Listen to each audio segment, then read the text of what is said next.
friend me Ohuma Afakuma Kaswa on a J Nama channel.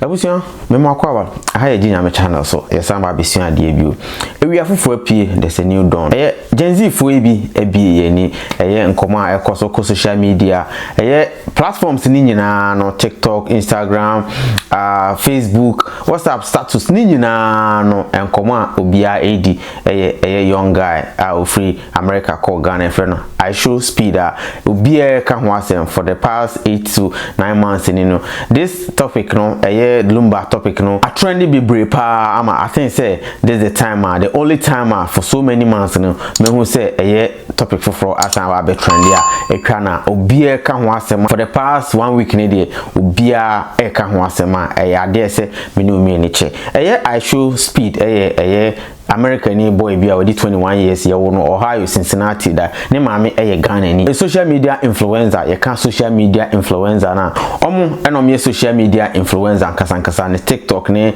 YouTube ne other handlers nko ano YouTube nko ano o 50 million subscribers 50 million me say what say 50 million subscribers em say Ghana nyina e be 35 fo sa he no ono enti wo hia ka Ghana fo nyina echi ne akofa America fa wa be ka ho na oma ansa no money subscribers no I pay 50 million subscribers are all the educated where we coming from and where we going the black history no so many years in Kofobebre I share opinions so many years no Africa has been tagged as a place of hungry poverty and never be bria emfata we are safe and no Africa and the tag and say in Nuaso we are living we are like monkeys we eat banana and baby I don't to bananas maya they don't really respect us oh baby yakunyina but boy we at the age of 21 no with me actually the whole world and say Ghana and Africa na muhunu in general no enye the way muhunu pictures ni video no mo no enye the real story of Africa for the past 350 years no na slave trade no ekoso and almost Sunday blacks and 45 million by Europe and America and other places in the name of trade now for the slave trade no ntino amamubu ye say Africa ye tuntuma sebi unyinipa onka ewiase krampo ho ntino ye kan nipa ye nka counting data tanye mane ne menye nkoa na de Africa for no ori tinu ho asi ho say o de betre ye wiasa fa na nyina say Africa na mu ho no they are richer and they have dignitaries and they have rich culture mineral bibia ye de compare abroad Europe ne America na entino mumbuo mu ye montenem ho mu ye say ye kan nipa o kan ho kra wiase ahase no kra no ona nyame e de o kan ho entino the social media no tell stories entino o Ghana watikwa 19 to 20 countries of Africa wa Ghana, Nigeria, Liberia, Sierra Leone, Ivory Coast, Senegal wa other places bebre Algeria no nyina or you stream live they educate the world community and said Africa is a place to be and adeya muhunu no enyesa nkrofo bi share videos ewo sentiment ne how they've been taught brainwashed for all these years ntino o de mame manhwe videos ne kakra bien mieux qu'être mal accompagné pas vrai où est ton papa dis-moi où est ton papa sans même devoir lui parler c'est ce qui ne va pas ah sacré papa dis-moi où es-tu caché ça doit faire au moins 1000 fois que j'ai compté mes doigts hey.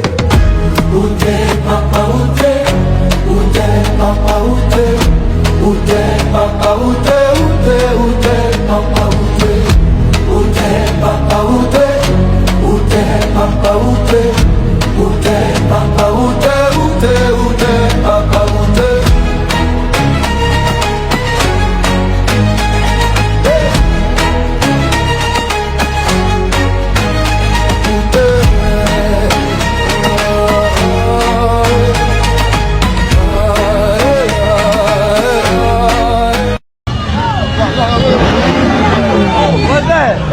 What's this?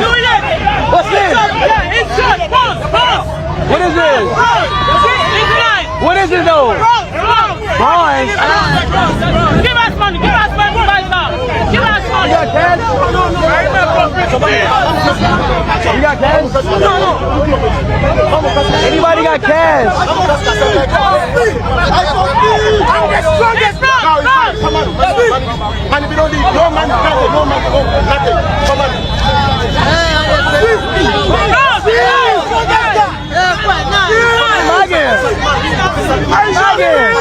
No, they don't need cash. They said they don't need cash. What?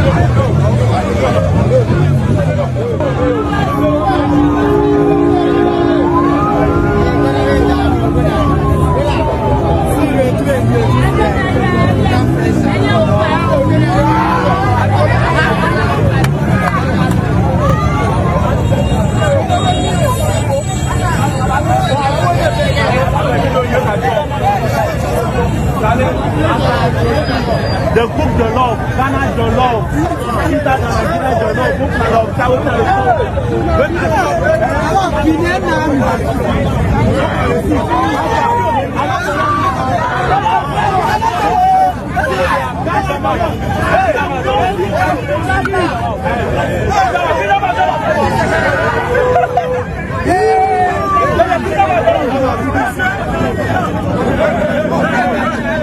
Bien mieux qu'être mal accompagné, pas vrai. Où est ton papa? Dis-moi où est ton papa? Sans même devoir lui parler, il sait ce qui ne va pas. Ah sacré papa, dis-moi où es-tu caché? Ça doit faire au moins 1000 fois que j'ai compté mes doigts. Hey. Où t'es papa, où t'es? Où t'es papa, où t'es? Où t'es papa, où t'es? Où t'es, où t'es papa, où t'es? Où t'es papa, où t'es? Où t'es papa, où t'es?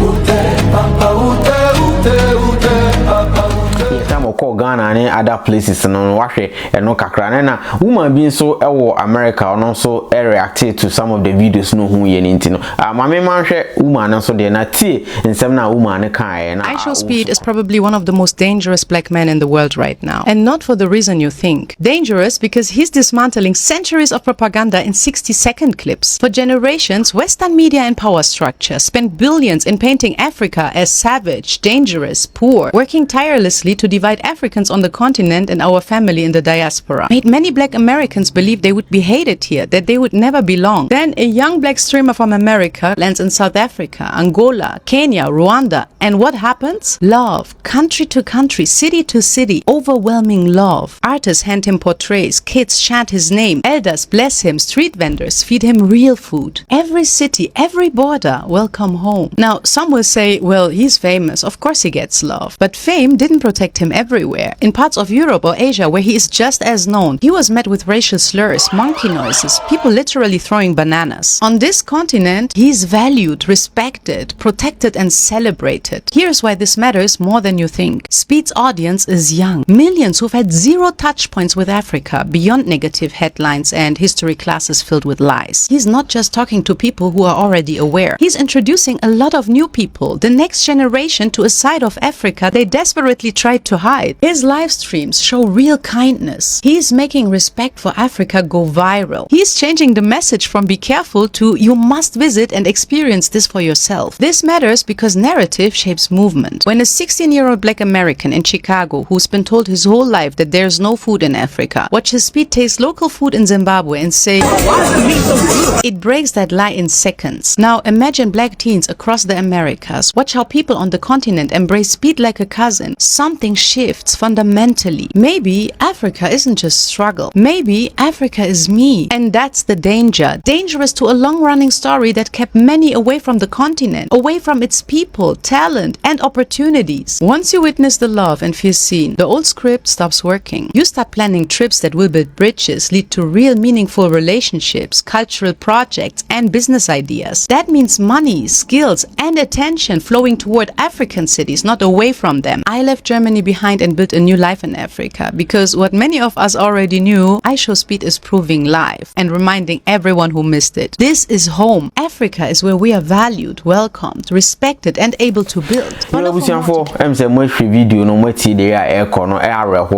There's a new dawn we are for a piece said the American no I'm said this Gen Z, you know, that's the power of social media. I be another we don't see how worth it is. That guy no ononkwa utiminya a year 3 million a month because of social media followers and influence, you know, neman or you know, or what to kwan ekobebre enye African kwan or Europe near, you know, or man jine this if you cram and banana a year na ya he didn't really feel at home, said he or feel or Africa no they embrace no bibia or home and Ghana jollof no as usual untimi ko Ghana undi jollof or and also another controversies and microphone so can say bebre say enye jollof papa no de man no a pizza man jollof and the mbugu keke adena akora na ye na at the age of 21 no etimi the social media a changing crowd mindset ni sa na say ya I think say ese yebona boss why that's the power of social media. Gen Z is, you know, sa na take trend no if you are not part of the social media world now you are late ononkwa otutu kwan a wenye scammer otutu kwan bebre a the world and say Africa is not the way you think. There were so many places America and yet distance said the alternate bebre no ebi aka America because of nemo muhu ye no cause Akon Jay-Z ni Ludacris no videos now I say America is heaven on earth obeba no say Charlie and yet the way omoche no I wish say can see bit me the social media no actually America and Europe for no say Africa is also a good place I bit me abe establish home so no bit me ade aba if you aba be bibia it's a home to live. We don't live with chimpanzees, with monkeys and elephants and all that and you know no mo so no emfe educate you am you know abusia we and am pese oya aware now so say so oye bibini a ni aboss ronko momem yi sa ya adwen no Africa nye nyina yempenifo no yempenifo no bebre na wakwanya na competimi de aton Africa ama abrofo no no ma be ne ma bebre bo munyanya omo no mubusuafo nko a enti na ama bibi akwakoye sa na bakra kakra pese me de count senti 77 enti ko bia free ono ni krom amba Africa and be show the world enti yan ye Africa no enti me show we ase no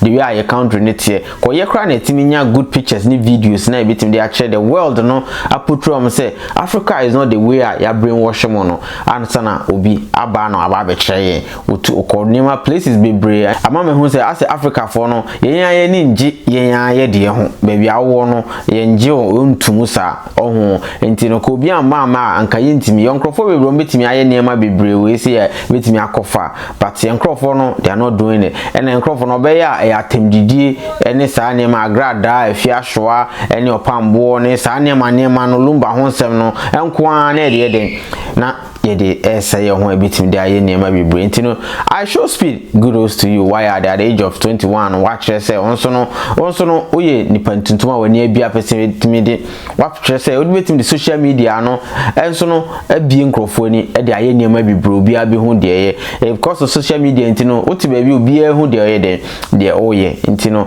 abusia aha ene mrebe be kwa na ye de nkomo ne dum trust obe subscribe wa share ama onua say de anytime bi e bibi to ho a na onso no wonya say information e free obia untu ahwe on sign up ya o de just subscribe adoma no fansa boss keke den anytime e di bibia beto say bia na onso no wonya say information e bia na adwuma ene niema bebre enti no de ya weda na ye enti no wonya kwanko social media akra na ye wa hwe no hu de ekoso ginya me channel de ya be mu hu niema ekoso enti no bibi say ena mpese oye awes eye Koga Council of Ghanaian Association omonso eye passport drive no omo ye every 2 years bia de boa eye Ghana for omo DFW ha say any surroundings no San Antonio Austin Houston no munyina mu bitimi ade ababe na baba be yes passport ewu ana ayira o ye Ghana ni na passport ewu ana ayira na peso renew na ombeye eyin ntoko online no afile application no mu nipa dodo na ebeba no motimi enya head count no motimi ade ama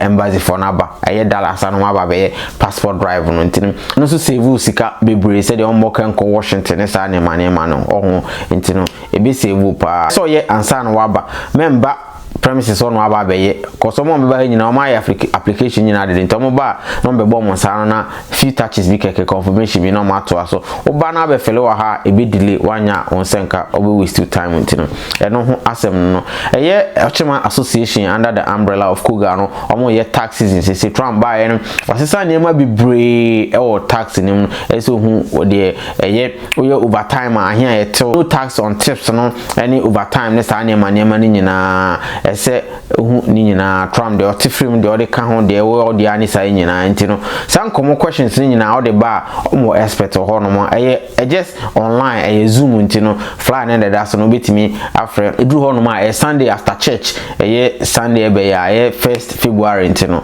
wadwojo ho we nya fufu bi we adwojo ho no na login no TV na so bisa questions na aboa na so no ade obi enye scan anko akoya waboka na utinye ntino abusia eye Ghana Nurses Association omo so no eye omo gila no annual gila no de baso ntino eye Saturday ebe ya 31st ya emre ho na nya yare a omo raffle na so wato bi no aboa we never know betimi win TV ana se eye package na ekeka omo raffle no ntino aha ene emre me kwan na yedi yenkomo ne do me da se onya amre na otie yakra mu nyina bye.